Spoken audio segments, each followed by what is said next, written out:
तेरा कलाम रहेगा कायम पहाड़ जब न रहे खुदाया, तेरे मुंह की एक बात भी टलेगी ना चाहे कुछ भी हो। अजीज नाजरीन, मैं अयाज ज़रीफ आप तमाम देखने वालों को हमारे रोज़ के बाइबली मुतालियाती प्रोग्राम की नई किस्त में खुशामदीद कहता हूँ।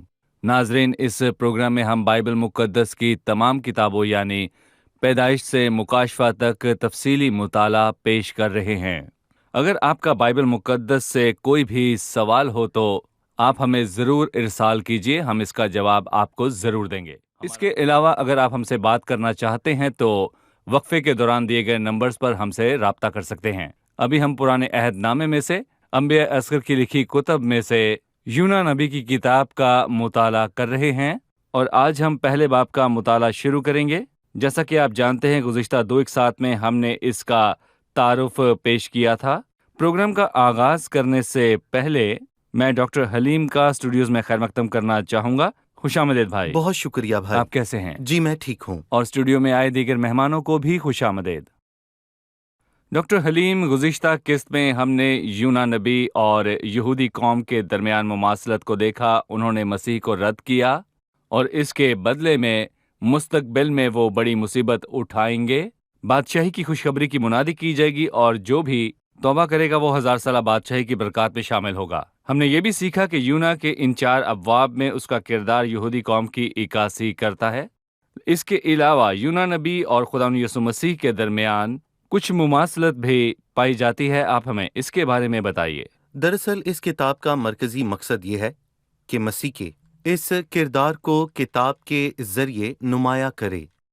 जो भी ये किताब पढ़ता है इसमें 3 मरकजी नकात मौजूद हैं, पर मैं कहूँगा कि हम यहाँ पर गौर करेंगे।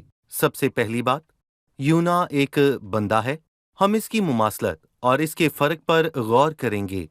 दूसरा, यूना ने मुश्किल का सामना किया। और तीसरी बात, यूना एक निशान है और यीशु ने कहा कि यूना नबी के निशान के सिवा उनको कोई और निशान नहीं दिया जाएगा। यूना नबी सही। यूना नबी एक निशान है। और हम पहले नुक्ते पर गौर करते हैं। यूना एक खादिम है और सलातीन की किताब में इसका जिक्र वाज़ेह तौर पर मौजूद है। और हमने दूसरे सलातीन की 14वें बाब की 25वीं आयत को देखा था कि यूना ने यरूबाम दोम के लिए नबूवत की कि खुदावंद इसराइल हदूद के को खुदा के उस सुखन के मुताबिक जो उसने अपने बंदा और नबी यूना बिन इम्ती की मार्फत पहुंचा दिया है। पाकरू यहाँ लफ्ज बंदा को कलमबंद करना नजरअंदाज कर सकता था और अपना नबी यूना भी लिख सकता था, पर लिखा है अपने बंदा या नबी, यानी यूना खुदावंद का बंदा था। और ये यीशु मसीह की खूबसूरत अलामत है जो यहोवा का कामिल बंदा है। इन दोनों में बहुत फर्क मौजूद है। यूना खुदा का बंदा तो है, पर दरअसल वो नाफरमान है। पर खुदावंद यीशु मसीह को जलाल, क्योंकि वो खुदावंद यहोवा का फरमाबरदार बंदा है। और मैं इस नुक्ते को मजीद वाज़ेह करने के लिए यीशु मसीह के बारे में चंद आयात बयान करना चाहूँगा। बताइए। यसाया 42वें बाब की पहली आयत, यसाया नबी ने फरमाया है कि देखो मेरा खादिम जिसको मैं संभालता हूँ। खुदा ने यसाया नबी के वसीले से कलाम किया, मेरा बरगुज़ीदा जिससे मेरा दिल खुश है, मेरा दिल खुश है। जिससे मेरा और दिल फिर खुश है। उसने 52वीं आयत में वाज़ेह तौर पर फरमाया है, देखो मेरा खादिम इकबालमंद होगा, वो आला और है। बरतर और नहायत बुलंद होगा। नए अहदनामे को पढ़ें तो फिलिपियों के खत के दूसरे बाब में दूसरा मसीह बाब। यीशु की अलूहियत का बयान है। उसने खुदा के बराबर होने को कब्जा में रखने की चीज ना समझा, बल्कि अपने आप को खाली कर दिया और खादिम की सूरत इख्तियार की। हमारे नाजरीन इसको यूं समझें कि एक मसीही ने यूना को, मैं कहूँगा कि बिल्कुल यीशु मसीह जैसा करार दिया है। और मैं ये भी कहूँगा कि मेरे कहने का हरगिज ये मतलब नहीं है, उन दोनों में बहुत फर्क मौजूद है। बाइबल मुकद्दस ने यूना को खादिम कहा और इसके 2 मानी हैं कि यूना को खुदा ने बनाया और वो खुदा का नबी है। पर खुदावंद यीशु मसीह खुदा है, वो खुदा है जिसने खादिम की सूरत इख्तियार की। जमीन पर आने के अपने मकसद के लिए उसने अपने आप को खाली किया ताकि खुदा और इंसान दोनों का खादिम बन जाए। सही। और फिर बाइबल मुकद्दस फरमाती है कि मसीह ने अपने आप को खाली करके खादिम की सूरत इख्तियार की। वो खुदा का खादिम नहीं जैसे बाकी अंबिया थे, बल्कि सबसे पहले के खादिम की सूरत इख्तियार करके खिदमत करे। वो हकीकी खुदा है, बेटा जो बाप और रूहुल कुद्स के बराबर है, एक अलहुयत, और इसीलिए वो एक इंसान होते हुए भी खुदा है। और यहाँ पर मैं ये भी कहना चाहूँगा कि फ़र्क बहुत वाज़ेह है। यूना नाफरमान था, लेकिन यीशु मसीह ने फर्मा बरदारी की। यीशु नाफरमान ना था, वो खादिम बना और और फर्मा किस बरदारी हद की, तक फर्मा बरदारी की कि उसने मौत अपने आप तक को खाली किया और जान देने तक फर्मा बरदारी की और मसलूब हुआ। मसलूब हुआ। यूं लिखा है कि तब मैंने कहा, देख मैं आता हूँ, आए मेरे खुदा, मेरी खुशी तेरी मर्जी पूरी करने में है, बल्कि तेरी शरीयत मेरे दिल में है। ये ज़बूर 40 है। जी हाँ, इसमें कामिल फर्मा बरदारी का बयान है।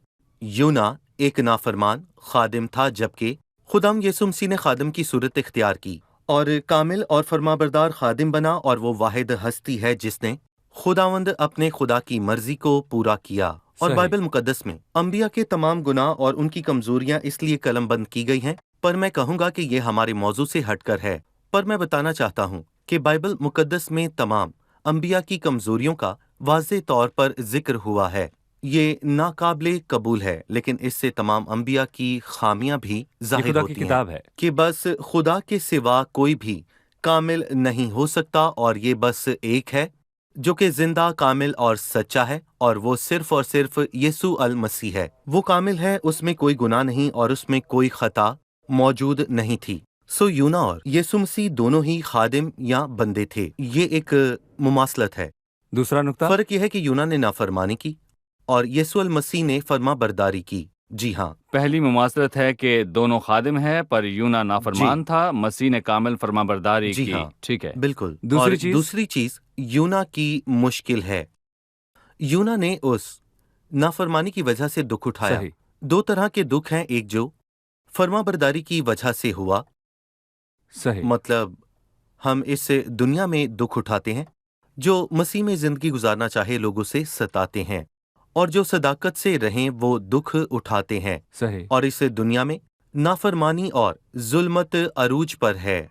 लोग नाफरमानी पसंद करते हैं, जबकि दरअसल दीनदार मुसीबत से दो चार हैं। और यूना ने अपनी फरमाबरदारी के सबब से नहीं, बल्कि मैं कहूँगा कि अपनी नाफरमानी की बदौलत दुख उठाया।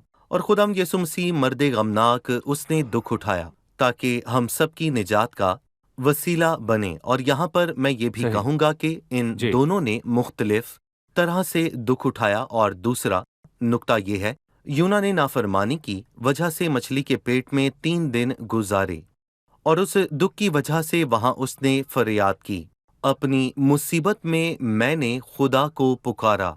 उसने अपने अंदरूनी दुख की वजह से खुदा को पुकारा।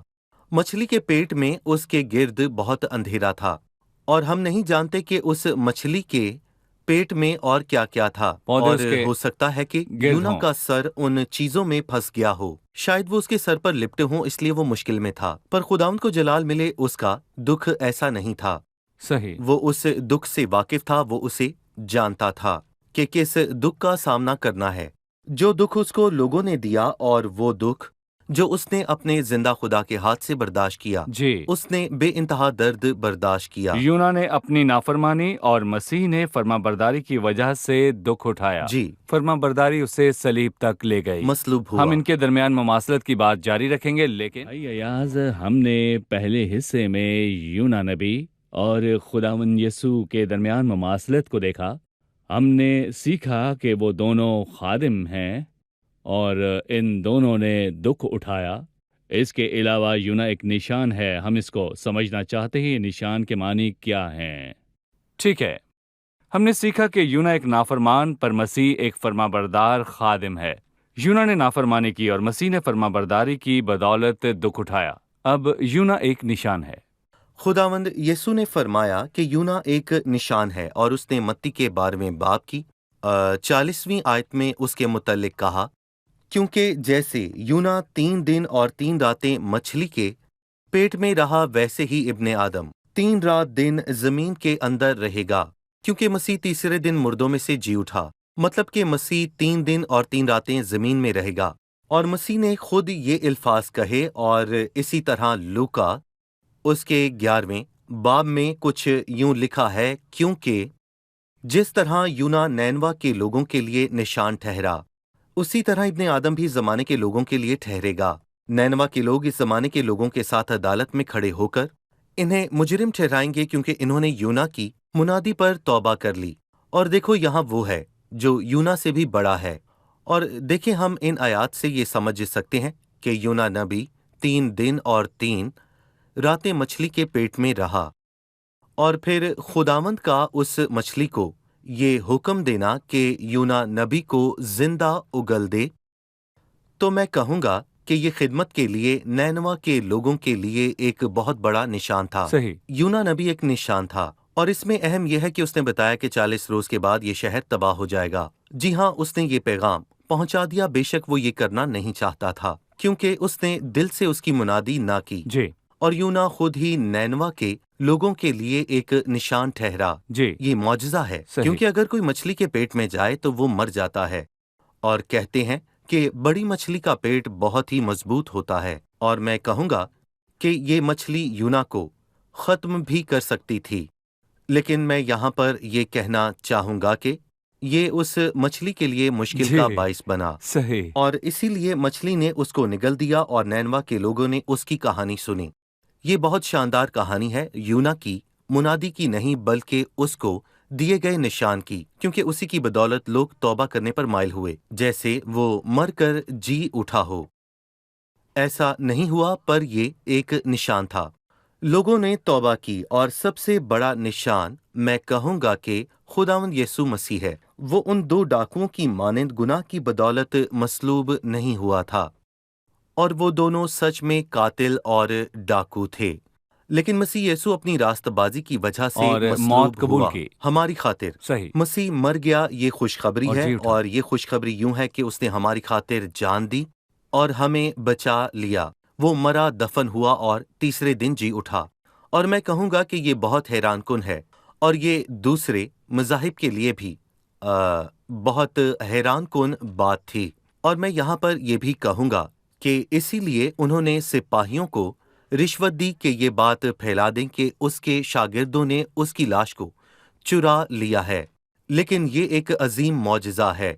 मसीह हम सब की खातिर मुआ और तीसरे दिन जी उठा, और इसीलिए खुदावंद ने अपने और यूना के दरमियान ये मुआजना किया। पुराने अहद नामे में से मसीह के बारे में जानना बहुत ही अच्छा लगता है। मसीह ने फरमाया, तुम किताब मुकद्दस में ढूंढते हो, और वो ये है जो मेरी गवाही देती है। अंबिया में और मज़ामीर में हम मसीह को देखते हैं। मूसा की किताब में, यहाँ तक कि पुराने अहद नामे के हर हिस्से में हम मसीह को पाते हैं। यीशु मसीह की गवाही में जी, नबूवत की रूह में। जी, ये नबूवत की रूह है। तो बाइबल अगर बाइबल मुकद्दस से बाकी मसीह नहीं को अलग रहती। कर लें, माफ कीजिएगा, लेकिन इससे बेहतर तारीखी जी। किताब होगी, क्योंकि इसमें तारीखी अंदाज में तमाम वाकयात का बयान है। बेशक कोई इन वाकयात पर कितने भी इल्जाम लगाए और तोहमतें लगाए, लेकिन फिर भी लोग इसे पसंद करते हैं।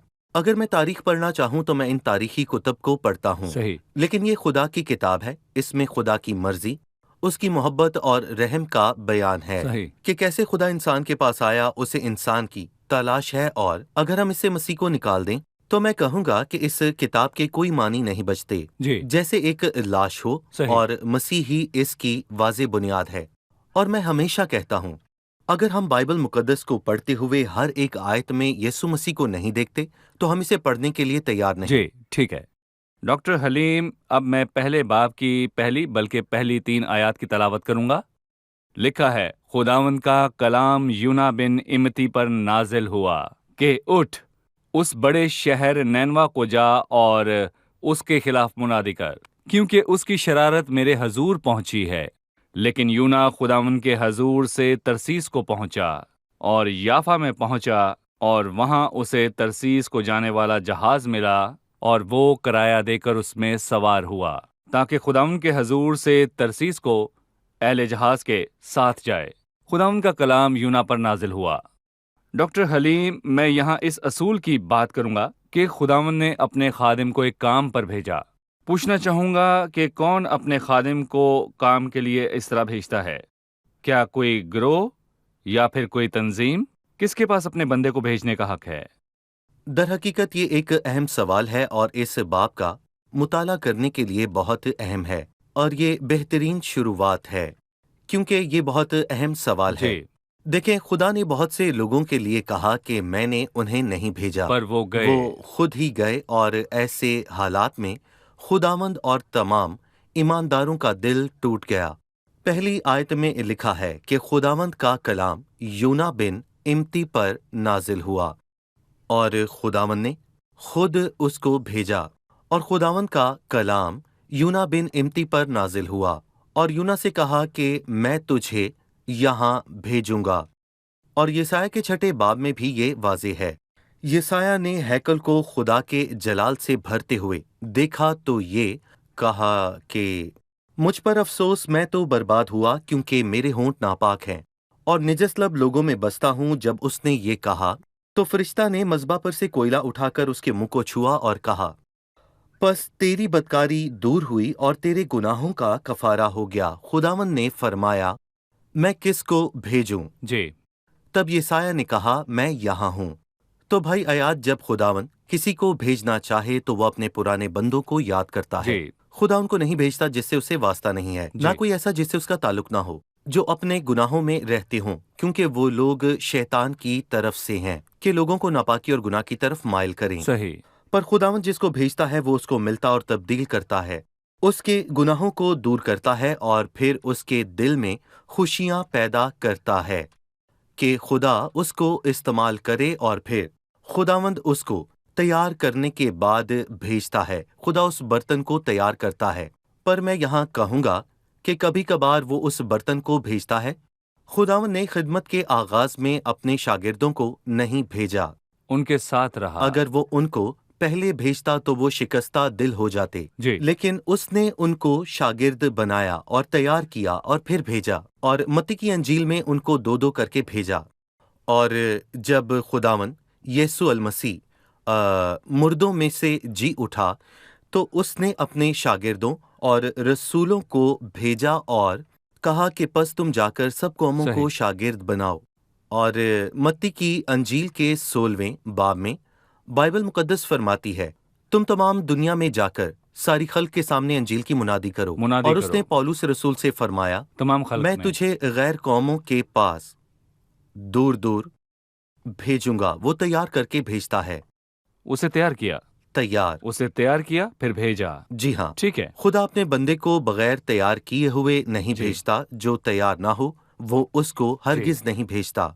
दूसरी चीज, खुदा उनको भेजता है जिनको खुदा का तजुर्बा हो, क्योंकि मुनाद को अपने बारे में मुनादी नहीं करनी बल्कि खुदा के बारे में करनी है, जी। वरना हम उसको रसूल ना कहें। रसूल के क्या मानी है? जिसको मसीह की तरफ से पैगाम देने के लिए भेजा हो जी ताकि दूसरों तक पैगाम पहुंचाए, ये रसूल के मानी है। और एक खादिम का काम खिदमत करना है। खुदा अपने बंदे को खिदमत के लिए भेजता है। जरूर है कि खुदा का उसे तजुर्बा हो और खुदा ने उसकी तरबियत की हो। खुदा उसको सिखाता और अपना पैगाम उसको देता है। और एक खादिम अपने मालिक के कदमों से उठकर उसका पैगाम ले जाता है। और मैं कहूँगा कि यूं ही खुदावंद की खिदमत की जाती है कि सबसे पहले हम अपने इरादों को जानें, और ये बहुत ही अहम है। और कभी सही। कभार हम जी। मजहबी जोश और इनकलाब से पुर होकर सबको कलाम सुनाते हैं, और मैं यहाँ पर यह भी कहूँगा वो बहुत जोश में आ जाते हैं, अच्छा है कि आज ही ईमान लाओ। और यकीनन जवान खादमीन में ये जज्बा होता है, कि वो खिदमत चाहते हैं करें। कि वो इस तरह करें, जी लेकिन बाद में उलझ जाते हैं। ये उनके सही। लिए बोझ बन जाता है। अगर वो खुदा मेरी की खिदमत हजूरी में करना होते। अच्छा है, लेकिन ये उनके लिए बोझ बन जाता सही। है। हम इसमें जल्दबाजी ना करें। कोई इंसान किसी दूसरे को बदल नहीं सकता, और खुदावंद के सिवा इस बर्तन को कोई सवार नहीं सकता। अगर हम किसी और के शागिर्द हैं तो वो हमें अपने फायदे के लिए भेजेंगे। जी बहुत लोग खुद को किसी का शागिर्द कहते हैं, वो यीशु मसीह के शागिर्द नहीं। उन्होंने यीशु मसीह के कदमों से तरबियत नहीं पाई। वही एक खास पैगाम देता है, इख्तियार बख्शता और है। मैं कहूँगा कि वही हम सबको सही। इख्तियार देता है और वही हमें इसमें कामयाब करता है। खुदावंद ने यूना को एक काम बख्शा और उससे कहा, उस बड़े शहर नैनवा को जा और उसके खिलाफ मुनादी कर। उसके खिलाफ मुनादी कर ये अल्फाज अदालत को जाहिर करते हैं। क्या हम अदालत के पैगाम की मुनादी कर सकते हैं या हम मोहब्बत के पैगाम की मुनादी करें?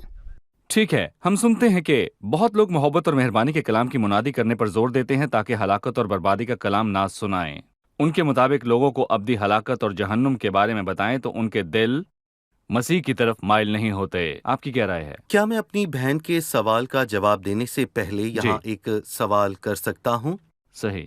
اگر آپ کے پاس ایک دوا ہو اور اس کی مقدار کم ہو تو کیا آپ مریض کو کم دوا اثر دے کم سکتے ہیں؟ ہوگا. اور اگر ایسا کریں گے تو کیا ہوگا؟ کیونکہ مخصوص مقدار دینا بہت ضروری ہے. اس کا اثر کم ہوا. 100% دوا ملنے کی بجائے مریض کو 30% دوا ملی. اس کا کوئی اثر نہ ہوگا. جی ہاں، بالکل ایسا ہی ہے. ہمارا پیغام مکمل ہونا چاہیے کیونکہ یہ خدا کا کلام ہے، اس میں اس کی صفات ہیں. صحیح. کیونکہ خدا محبت ہے اور ہم اس کا انکار نہیں کر سکتے. ہمیں محبت کی منادی کرنی ہے کیونکہ انجیل محبت کا پیغام ہے، خوشخبری اور ہے. یہی وہ خوشخبری ہے جو ہم لوگوں تک پہنچاتے ہیں. ہم لوگوں کو اس پیغام کے متعلق بتائیں کہ خداوند ان سے محبت رکھتا ہے. وہ آسمان سے آیا اور ہماری خاطر قربان ہوا. لیکن جو اس کو رد کرے، ہمیں ان کے ساتھ کیا کرنا ہے؟ کیا ہمیں ان کے کندھوں پر ہاتھ رکھ کر جو بیٹے پر انہیں ایمان لاتا شاباشی ہے ابدی دینی ہے؟ زندگی پاتا ہے. جو بیٹے پر ایمان نہ لائے اس کے زندگی پاس نہیں. زندگی نہیں. صحیح. خدا کا غضب اس پر بھڑکتا ہے.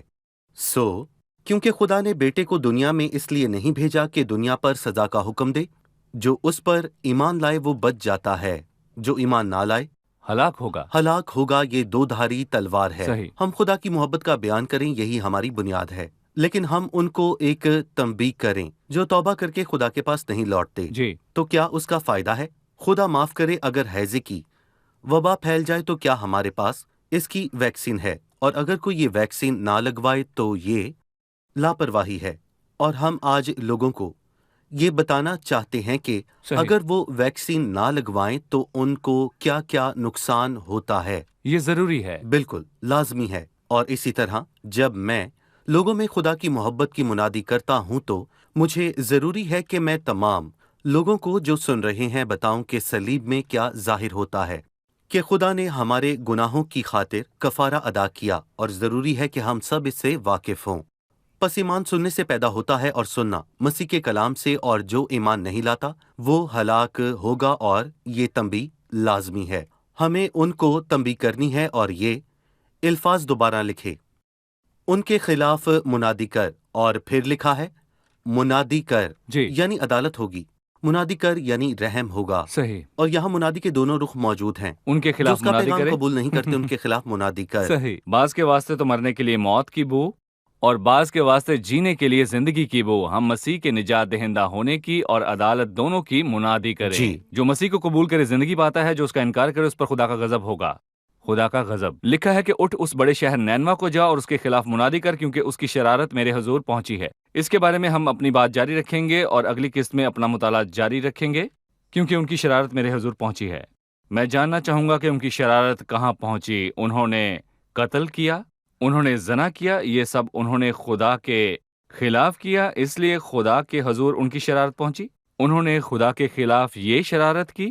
اس پروگرام میں مہمان ہونے کی حیثیت سے میں اپنی رائے دینے کا حق رکھتا ہوں، اور میں اس سوال کا جواب محض چند الفاظ میں نہیں دے سکتا، اور جی. میں اس کے لیے وقت لینا چاہوں گا. جی بھائی ہاں. ضرور. ٹھیک ہے. میں چند الفاظ میں ختم کروں گا، لیکن آپ جی. نے مجھ سے اگلی قسط کا وعدہ کیا ہے. آمین. خداوند آپ کو برکت دے. انسان سوچتا ہے کہ برائی اس کے یا اس کے بھائی کے خلاف سرزد ہوئی، صحیح. اور انسان بھول جاتا ہے کہ برائی خدا کے خلاف جاتی ہے وہ پاک خدا ہے. کی نظر میں. صحیح. اگر ہم کتاب کی کتاب پڑھیں تو لکھا ہے کہ بنی اسرائیل نے وہ کیا جو خداوند کی نظر میں برا تھا. اور آپ جانتے ہیں کہ خدا کی نظر سے مراد خدا کے سامنے نہیں ہے، بلکہ گناہگار نے خدا کی ہستی کو ناچیز جانا. صحیح. اور اس کے معنی ہے کہ اے خدا تو موجود ہے لیکن مجھے اس سے فرق نہیں پڑتا، کیونکہ انہوں نے اس پاک ہستی اور اپنے خالق کی ہستی کو ناچیز جانا. اور میں یہاں پر یہ بھی کہوں گا کہ اس کی شرارت کی بھی کوئی حد نہ تھی، اور یہ سچ ہے. آپ نے پوچھا اور میں نے بتایا بھی. ہم آنے والی قسط میں اس موضوع پر مزید بات چیت کریں گے. اس قسط کا وقت مکمل ہو چکا ہے. بہت شکریہ ڈاکٹر حلیم. خدا آپ کو برکت دے. بہت شکریہ، اور مہمانوں کا بھی شکریہ. عزیز ناظرین، اگر آپ شرارت میں زندگی بسر کرتے ہیں، میں آپ کی زندگی کو نہیں جانتا، لیکن خداوند کی طرف سے آپ کے لیے پیغام ہے. جیسے اس نے نینوا کو تنبیہ کی اس سے پہلے کہ وہ اس کو برباد کر دے، وہ ان کی بربادی نہیں چاہتا. اور جب اس شہر نے توبہ کی تو خداوند ان کی عدالت سے باز آیا. خداوند آپ کی بھی ہلاکت نہیں چاہتا. وہ چاہتا تو بہت پہلے ہی آپ کو ہلاک کر دیتا جب آپ نے بدی کی. اس اندھیرے میں جہاں آپ نے شرارت کی وہ آپ کی عدالت کرتا. پر وہ تنبیہ کرتا ہے، ایک بار بلکہ 2 بار 3 بار، آج بھی خداوند آپ کو تنبیہ کرتا ہے تاکہ آپ دانا ہوں۔ سو توبہ کریں۔ جو اس تنبیہ کے بعد بھی توبہ نہ کرے وہ اپنی آخرت کا خود ذمہ دار ہے۔ اگلی قسط میں آپ سے پھر ملاقات ہوگی۔ خداوند آپ کو برکت دے۔ تیرا کلام رہے گا قائم، پہاڑ جب نہ رہے خدایا، تیرے منہ کی ایک بات بھی ٹلے گی نہ، چاہے کچھ بھی ہو۔